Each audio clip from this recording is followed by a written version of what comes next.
ফালতু দেখবে যা কি রকম। হ্যাঁ বলো আজ থেকে পেয়ে যাবে।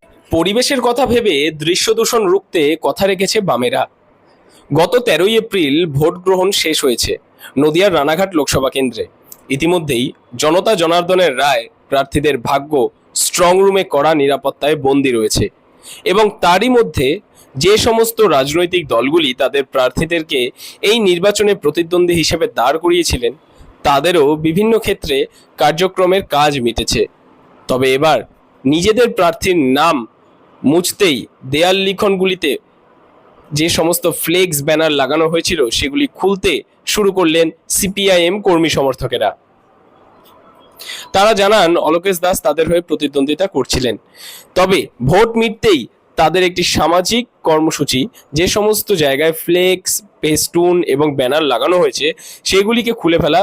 তার কারণ ভোট মিটে গেছে, সাধারণ মানুষের সুবিধার্থেই এই কাজ তারা করছে বলে জানায়। তাই এই সমস্ত কাজ করে তারা তাদের নির্বাচন প্রক্রিয়া সম্পন্ন করছেন। যদিও দৃশ্য দূষণ নিয়ে বিভিন্ন সমাজকর্মীরা ভোট সংক্রান্ত নানান অভিযোগ তুলে থাকেন, তবে এক্ষেত্রে বামেরা তাদের রাখলেন কথা। এটা আমাদের একটা সামাজিক দায়বদ্ধতা বলে আমরা মনে করি।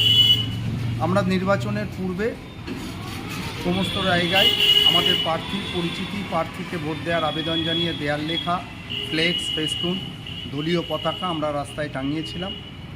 আমরা যেরকম যে কোনো মঞ্চে দাঁড়িয়ে বক্তৃতা করে আমরা বলি যে আমরা সামাজিক দায়বদ্ধতাকে কখনোই অস্বীকার করতে পারি না, সেই জায়গায় দাঁড়িয়ে আজকেও আমরা সেই সামাজিক দায়বদ্ধতার কথা মাথায় রেখেই সমাজকে তার পুরনো মেজাজে ফিরিয়ে দেওয়ার জন্যই আমাদের এই উদ্যোগ। যেখানে যত ফ্ল্যাগ, ফেস্টুন আছে আমরা খুলে ফেলেছি। এখন চলছে আমাদের দেয়াল পোঁছার কাজ।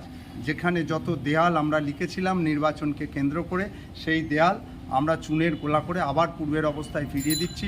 আমাদের আবেদন অন্যান্য রাজনৈতিক দলও যেন এই কাজে সামিল হয়, রানাঘাটকে তার পুরনো রানাঘাটের স্বাভাবিক অবস্থায় ফিরিয়ে আনুক, দৃশ্য দূষণ রোধ হোক। উল্লেখ্য, আসন্ন লোকসভা নির্বাচনে রানাঘাট লোকসভা কেন্দ্রে তৃণমূল প্রার্থী দাঁড়িয়েছিলেন ডক্টর মুকুটমণি অধিকারী, বিজেপির প্রার্থী হয়ে দাঁড়িয়েছেন জগন্নাথ সরকার এবং সিপিএম অর্থাৎ বামফ্রন্টের প্রার্থী হিসেবে দাঁড়িয়েছেন কিন্তু অলোকেশ দাস।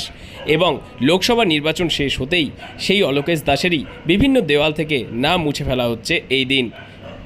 নদিয়া থেকে মৈনাক দেবনাথের রিপোর্ট, লোকাল 18 বাংলা।